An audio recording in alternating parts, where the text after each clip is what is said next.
जय हिंद दोस्तों।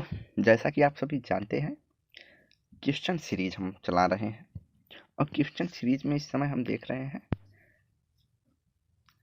सामाजिक अनुसंधान से संबंधित कुछ महत्वपूर्ण प्रश्न।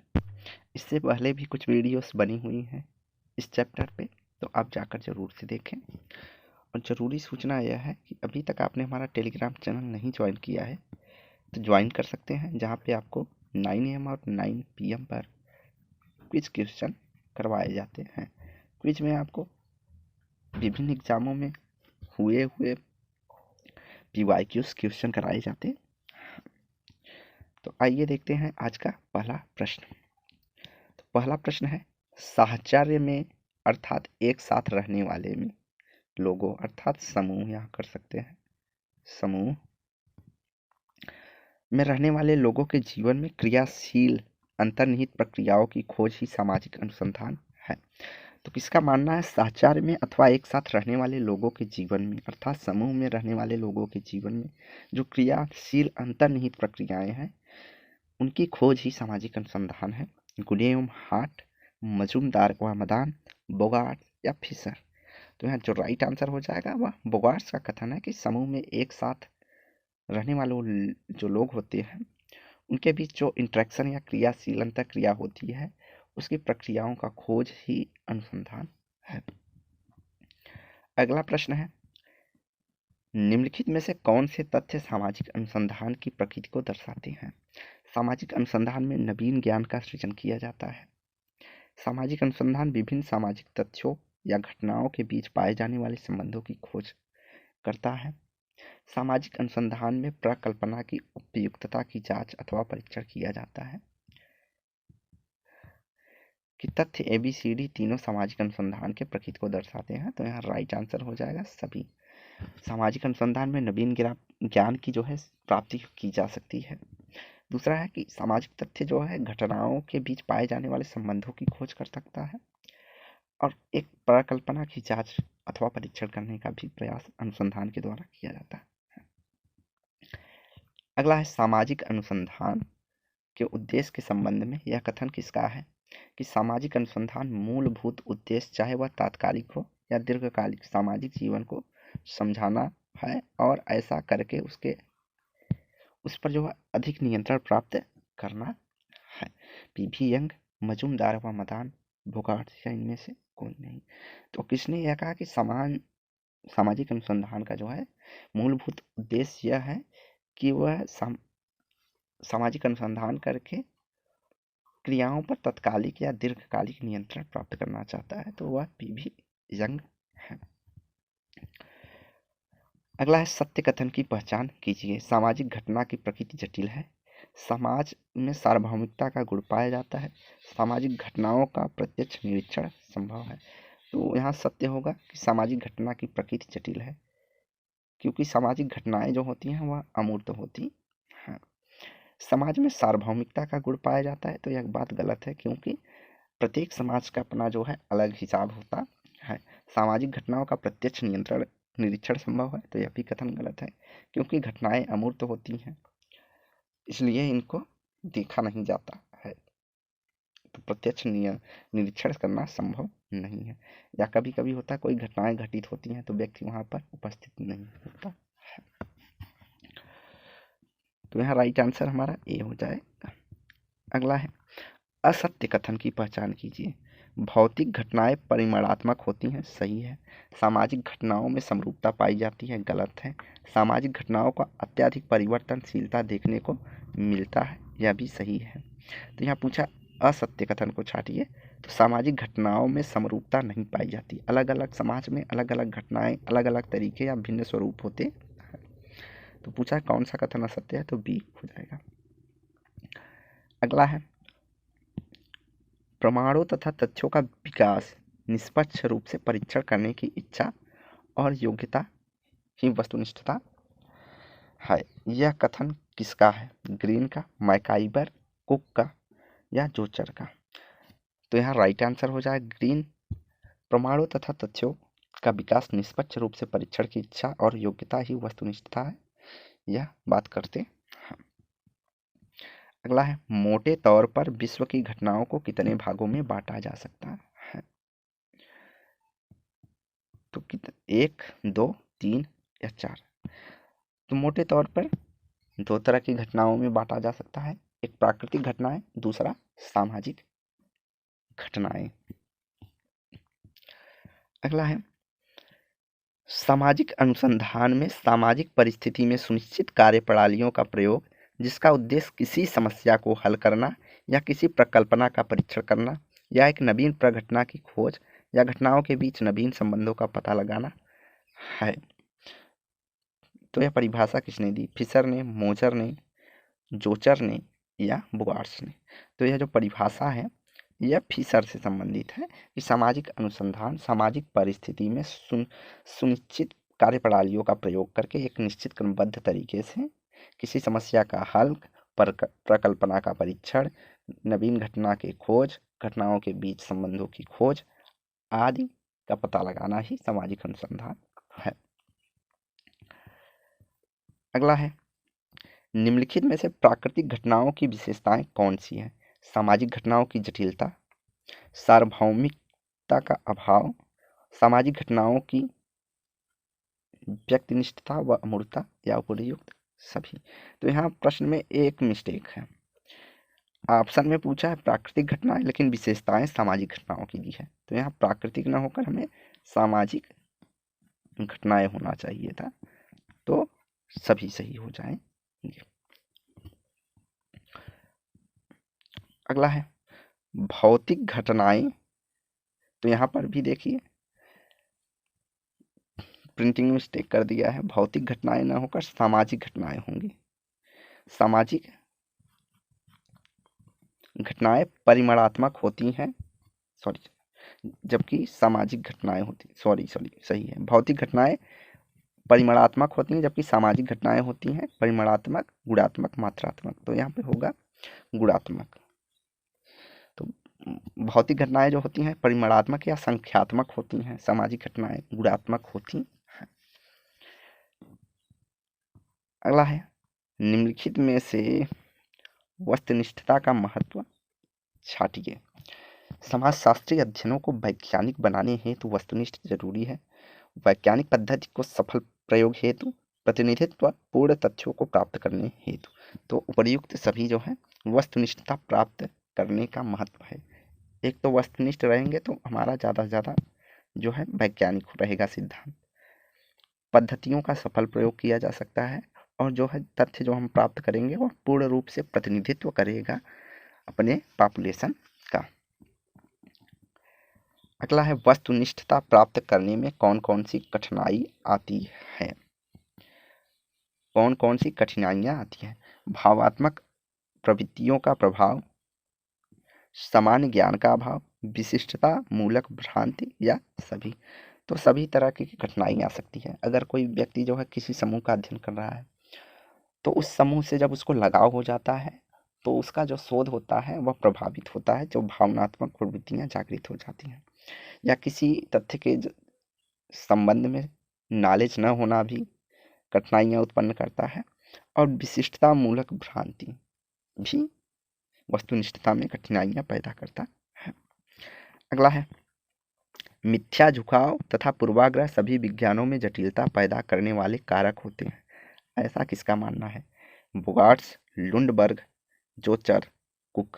तो लुंडसबर्ग जो है वह मानते हैं मिथ्या झुकाव अर्थात व्यक्तिनिष्ठता और पहले से ही विचार पूर्वाग्रह बना लेना किसी संदर्भ में, ये विज्ञान की वस्तुनिष्ठता प्राप्त करने में कठिनाई करती हैं अर्थात विज्ञान की जटिलता पैदा करने वाला कार्य करती है। तो लुंडबर्ग कहते हैं। अगला है अध्ययनकर्ता किसी घटना, विषय वस्तु, व्यक्ति, समस्या आदि के संबंध में पहले से ही किसी पूर्ण धारणा से ग्रसित हो तो उसे आप क्या कहेंगे? दुराचार, दुराग्रह, पूर्वाग्रह, मिथ्या। तो उसे हम कहेंगे पूर्वाग्रह। जब हम अगर दो व्यक्ति आपस में लड़ रहे हैं और हम उनके बीच के घटित हुई अन्य घटनाओं को न जान करके यह पूर्वाग्रह बना लेते हैं कि एक व्यक्ति सही है दूसरा व्यक्ति गलत है, तो यह एक तरह से पूर्वाग्रह होगा। अगला प्रश्न है सही जोड़े बनाइए। तो सही जोड़े बनाइए, समानता, निश्चितता और मूर्त स्वरूप। तो समानता, निश्चितता, मूर्त स्वरूप जो है हमें प्राकृतिक घटनाओं की विशेषताओं में देखने को मिलती है। प्राकृतिक घटनाओं की प्रकृति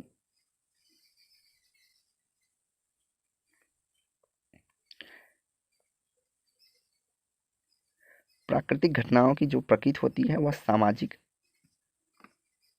घटनाओं के विपरीत होती है। गुणात्मक व गतिशील प्रकृति होने के कारण सामाजिक अनुसंधान में कठिनाइयां देखने को मिलती हैं और माप व पूर्वानुमान जो है वह सामाजिक घटनाओं का करना थोड़ा असंभव है। तो यहाँ जो हमारा आंसर हो जाएगा वह हो जाएगा 4, 2। तो आंसर हो जाएगा हमारा 4, 2, 3 और 1।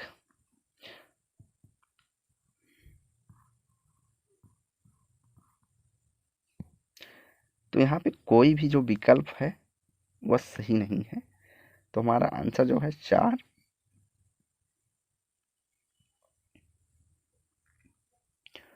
2, 3 और 1 है।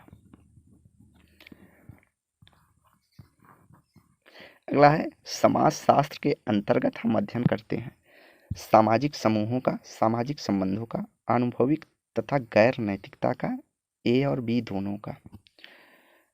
तो राइट आंसर हो जाएगा ए और बी दोनों का। समूहों का अध्ययन करते हैं, संबंधों का अध्ययन करते हैं। अनुभविकता का तो अध्ययन करते हैं लेकिन गैर नैतिकता का अध्ययन नहीं करते हैं, ज़्यादातर नैतिकता पर। तो अनुभविकता एक अध्ययन करने की टेक्निक है। तो यहाँ हमारा राइट आंसर जो हो जाएगा वह हो जाएगा ए और बी दोनों का अध्ययन हम समाजशास्त्र के अंतर्गत करते हैं। अगला है निम्नलिखित में से कौन सा प्राथमिक समूह है। तो प्राथमिक समूह राज्य है, स्कूल है, पड़ोस है, औपचारिक संगठन है। तो प्राथमिक समूह पड़ोस, परिवार, मित्र मंडली, ये सभी प्राथमिक समूह है।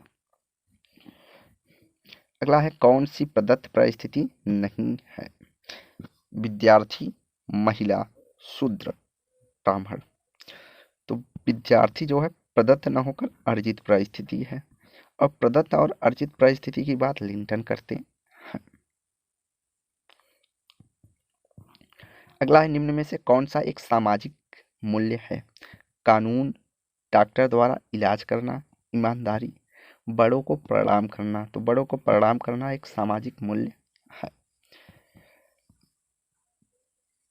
परिस्थिति से अभिप्राय है सामाजिक पद, कार्य, अधिकार तथा कर्तव्य का बोध।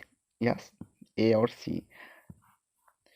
तो सामाजिक पद और अधिकार और कर्तव्य का बोध जो है दोनों परिस्थिति हैं, जबकि कार्य की बात जहाँ होगी तो वह व्यक्ति की भूमिका से जुड़ा हुआ होता है। अगला है समाजशास्त्र की उत्पत्ति मुख्यतः प्रघटनाओं के आधार पर हुई है। भारतीय स्वतंत्रता संग्राम, फ्रांसीसी क्रांति, औद्योगिक क्रांति, बी और सी दोनों। तो बी और सी दोनों होगी। फ्रांसीसी क्रांति और औद्योगिक क्रांति के कारण जो है समाजशास्त्र की उत्पत्ति हुई है। अगला है निम्नलिखित प्रकारों पर विचार कीजिए। समूह में किसी सदस्य के प्रवेश के लिए सहायक होना, किसी सदस्य के किसी समूह का अंग बन जाने के बाद उसमें उसके सामंजस्य को आसान बनाना, सदस्यता समूह के अंतर्गत सदस्य की स्थिति को सुदृढ़ करना, सदस्य को एक उपांत व्यक्ति में परिणित करना। तो निम्नलिखित में से मर्टन के अनुसार कौन से वे प्रकार हैं जो प्रत्याशित समाजीकरण को निष्पादित करते हैं।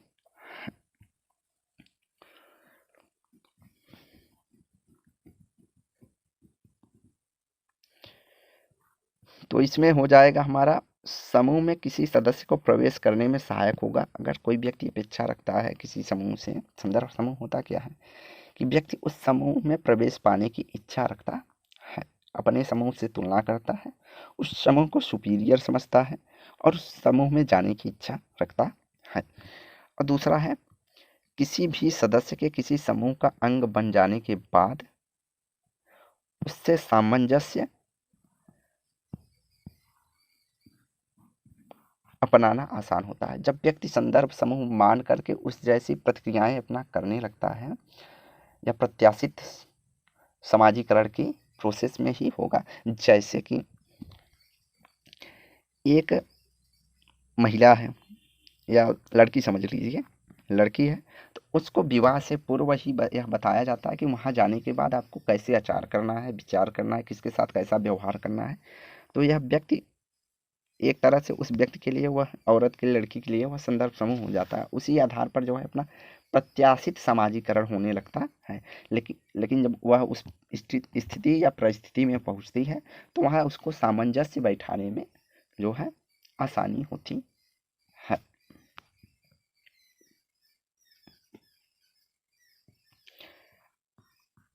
तो यहाँ राइट आंसर हमारा सी हो जाएगा, ए और बी दोनों।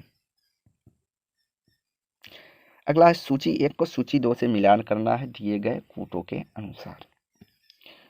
तो अभिजन का परिभ्रमण सभी को पता है कि विल्फ्रेडो पैरेटो है।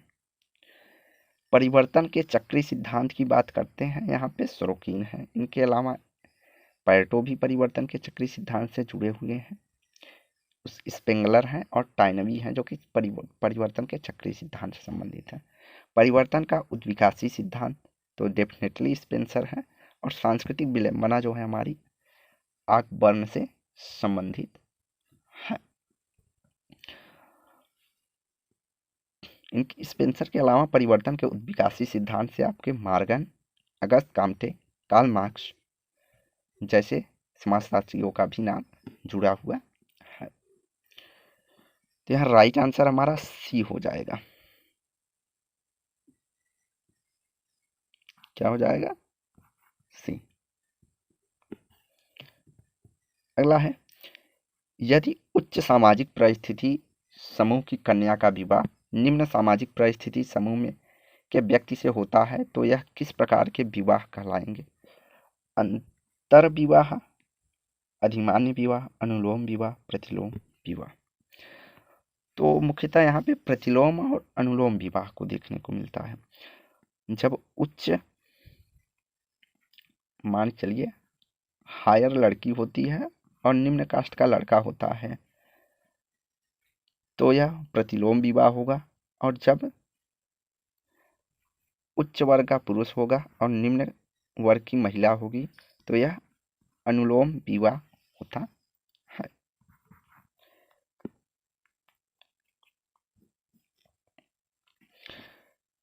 तो यहाँ पर राइट आंसर जो है डी है। अगला प्रश्न है, सूची 1 को सूची 2 से मिलान करना है दिए गए कूटों से। तो the study of history, the study of history की जो बात करते हैं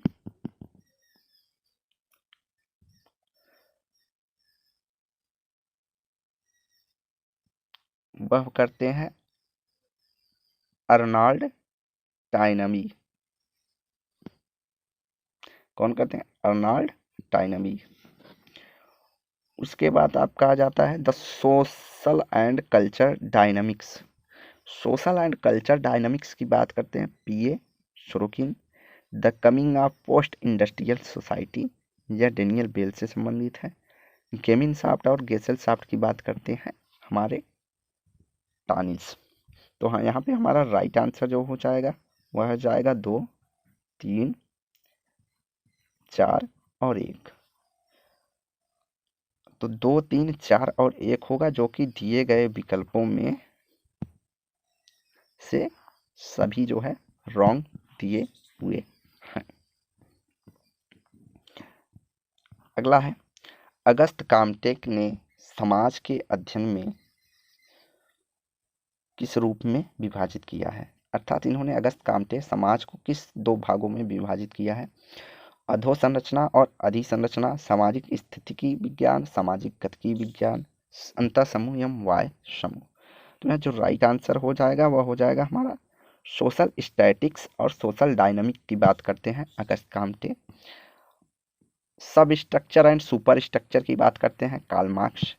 इनर ग्रुप और आउटर ग्रुप अर्थात अंतर समूह और बाह्य समूह की बात करते हैं समनर। अगला है नकारात्मक संदर्भ समूह का अध्ययन किया है। Harry Johnson, Ralph Linton, Theodore Caplow या विलियम स्कॉट। तो नकारात्मक संदर्भ समूह की बात करते हैं थियोडोर कैप्लो, इनके अलावा आर के मर्टन भी आगे चलकर इसकी बात करते हैं।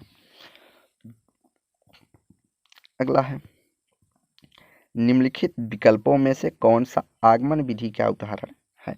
प्रत्यक्ष अनुभव, प्रयोग करना, उदाहरणों का अध्ययन या सभी। तो यहाँ राइट आंसर हो जाएगा सभी। अगला है प्रत्यक्ष से प्रमाण तक, विशिष्ट से सामान्य तक, स्थूल से सूक्ष्म तक प्रकार की अध्ययन विधि की ओर इंगित करती है। तो हमें मेन पॉइंट हमें कहाँ से मिलता है? विशिष्ट अर्थात पार्टिकुलर से जनरल तक जब हम जाएंगे तो वहाँ आगमन विधि होगी। अगर जनरल तक और पार्टिकुलर जनरल के आधार पार्टिकल की अध्ययन करते हैं तो वहाँ निगमन विधि होता है। पार्टिकुलर जो होता है इसमें हम छोटे छोटे तथ्यों के आधार पर सिद्धांत को जनरेट करते हैं और यहाँ पर सिद्धांत के आधार पर तथ्यों को सत्यापित करने का प्रयास करते हैं, अर्थात जो पहले से सिद्धांत बने हैं उनको सत्यापित करने का प्रयास करते हैं और यहाँ पर हम सिद्धांत बनाने का प्रयास करते हैं। तो आगमन विधि यह है। अगला है निम्नलिखित विधियों में से कौन आगमन विधि का उदाहरण है? प्रत्यक्ष से प्रमाण की ओर, विशिष्ट से सामान्य की ओर, स्थूल से सूक्ष्म की ओर। तो यहाँ पे राइट आंसर हो जाएगा डी सभी, अर्थात प्रत्यक्ष घटनाओं का करके तब प्रमाण देखेंगे। प्रमाण मतलब सिद्धांत। विशिष्ट तथ्य के आधार पर हम सामान्य की ओर जाते हैं और स्थूल के आधार पर हम सूक्ष्म की ओर जाते हैं। तो राइट आंसर डी हो जाएगा। अगला है निम्नलिखित में से कौन सी आगमन विधि के गुण हैं? आगमन विधि में प्राप्त ज्ञान प्राप्त करते हुए छात्रों को सीखने के प्रत्येक स्तर को पार करना पड़ता है। आगमन विधि व्यवहारिक जीवन विधि के अत्यंत लाभप्रद है और अतः यह विधि एक प्राकृतिक विधि है। इस विधि द्वारा ज्ञान मस्तिष्क द्वारा अस्थायी अंग बन जाता है या उपर्युक्त सभी। तो यहाँ right answer all of the होगा। आगमन विधि में व्यक्ति क्या होता है, एक जमीनी स्तर से अपना रिसर्च करके खुद का सिद्धांत बनाता है और वह ज़्यादातर व्यवहारिक जीवन कल्चर स्टडीज जितनी भी होती हैं उसमें आगमन विधि का ही ज़्यादातर प्रयोग किया जाता है।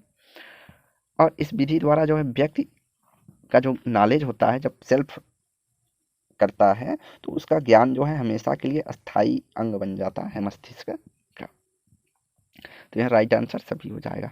निम्नलिखित में से कौन आगमन विधि के दोष हैं?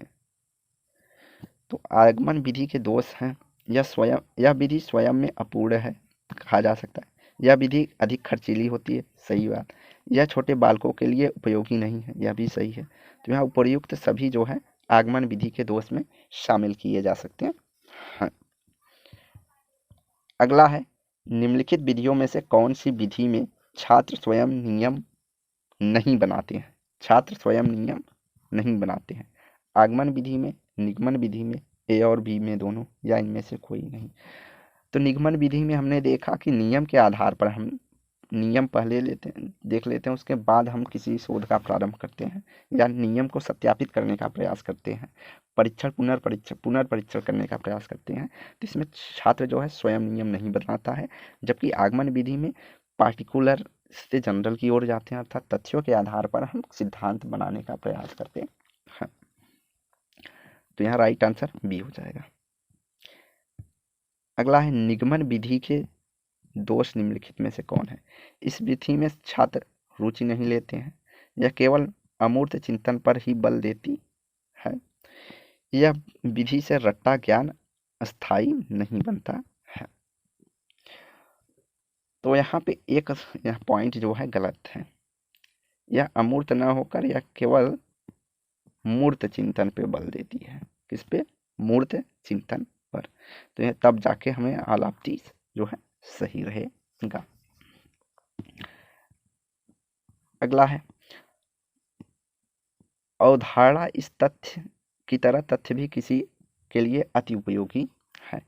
सामाजिक अनुसंधान, विज्ञान शोध के लिए, सामाजिक बुराइयों के लिए, सामाजिक अच्छाइयों के लिए, राजनीति के लिए। तो अवधारणा की तरह जो है तथ्य भी हमारा सामाजिक अनुसंधान के लिए या वैज्ञानिक अनुसंधान के लिए आवश्यक है।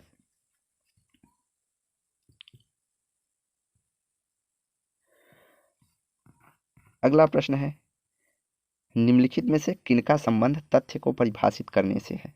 गोल्डनर समझ लीजिए, फेयरचाइल्ड, थॉमस और या सभी। तो सभी ने तथ्य को परिभाषित किया है। अगला है, निम्नलिखित कथनों पर कौन सी तथ्य की विशेषताएं हैं? वास्तविक रूप से घटित होती हैं। तथ्य मूर्त और अमूर्त दोनों हो सकते हैं, सही है। तथ्य के बारे में सबका समान मत होता है, या उपयुक्त सभी। तो ऑल ऑफ दीज जो है तथ्य की विशेषताएं हैं। अगला है, तथ्यों की प्रकृति के आधार पर वर्गीकृत किया जा सकता है। गुणात्मक तथ्य, परिमाणात्मक तथ्य, ए और बी दोनों, या इनमें से कोई नहीं। तो तथ्य दो प्रकार के होते हैं, एक गुणात्मक तथ्य होते हैं, एक परिमाणात्मक तथ्य होते हैं, या संख्यात्मक तथ्य कह सकते हैं। अगला है, प्राथमिक सामग्री निम्नलिखित में से कौन सी गुण है? अधिक विश्वसनीय, वास्तविक चित्रण, विस्तृत जानकारी, या सभी। तो प्राथमिक सामग्री अधिक विश्वसनीय होती है, वास्तविक ज्ञान प्राप्त होता है, विस्तृत जानकारी मिलती है। अगला है, किसी वस्तु, प्रघटना अथवा तथ्य के बारे में किया गया अमूर्त निरीक्षण क्या है? तथ्य है, सिद्धांत है, अवधारणा है, या इनमें से कोई नहीं। तो वस्तु, घटना अथवा तथ्य के बारे में एक अमूर्त निरीक्षण करना एक अवधारणा है। जब अनेक विशेषताओं को एक शब्द द्वारा व्यक्त किया जाता है तो उसे कहा जाता है अवधारणा, शब्द जाल, सिद्धांत, या तथ्यों का संग्रह। तो यहाँ पे डाउट होगा आपको कि अवधारणा कहते हैं, सिद्धांत कहते हैं। तो डेफिनेटली पहले जब अनेक तथ्यों के आधार पर हम कोई व्यक्त करते हैं तो उसे हम अवधारणा करते हैं, और कई अवधारणाओं के आधार पर हम सिद्धांत का प्रतिपादन करते हैं। अगला है, अवधारणाएं एक अमूर्त सार है जो यथार्थ को किसी विशेष पक्ष का प्रतिनिधित्व करता है। तो यह परिभाषा दी गई है पीवी यंग द्वारा, गुडे एवं हार्ट द्वारा, मैकलीलैंड द्वारा, या मिचेल के द्वारा। तो अवधारणा एक अमूर्त सार है जो यथार्थ के किसी विशेष पक्ष का प्रतिनिधित्व करता है। तो यह गुडे एवं हार्ट ने परिभाषित किया है। अगला है, निम्नलिखित विशेषताओं के आधार पर कौन सी अवधारणा की विशेषता है? अवधारणा व्यवहार प्रतिमान का संकेत मात्र है, सही है। अवधारणा के आधार पर परिकल्पनाओं का निर्माण किया जा सकता है, सही है। इसका निर्माण वैज्ञानिक चिंतन के आधार पर होता है, यह भी इस कथन सही है। तो सभी जो है विशेषताओं के रूप में देखा जाता है अवधारणा की। अगला है, पी.एस. कोहेन के अनुसार सिद्धांत है एक खाली चेक, उत्तरार्थी चेक, या तथ्य, या अवधारणा। तो उन्होंने कहा कि अवधारणाएं या सिद्धांत जो है एक खाली चेक की तरह है, इसमें प्रत्येक वैज्ञानिक अपने अनुसार जो है उसकी व्याख्या करते हैं। तो आज की वीडियो हम यहीं समाप्त करते हैं। वीडियो को जो है हमारे लाइक एंड शेयर कीजिए, चैनल को सब्सक्राइब कीजिए। धन्यवाद।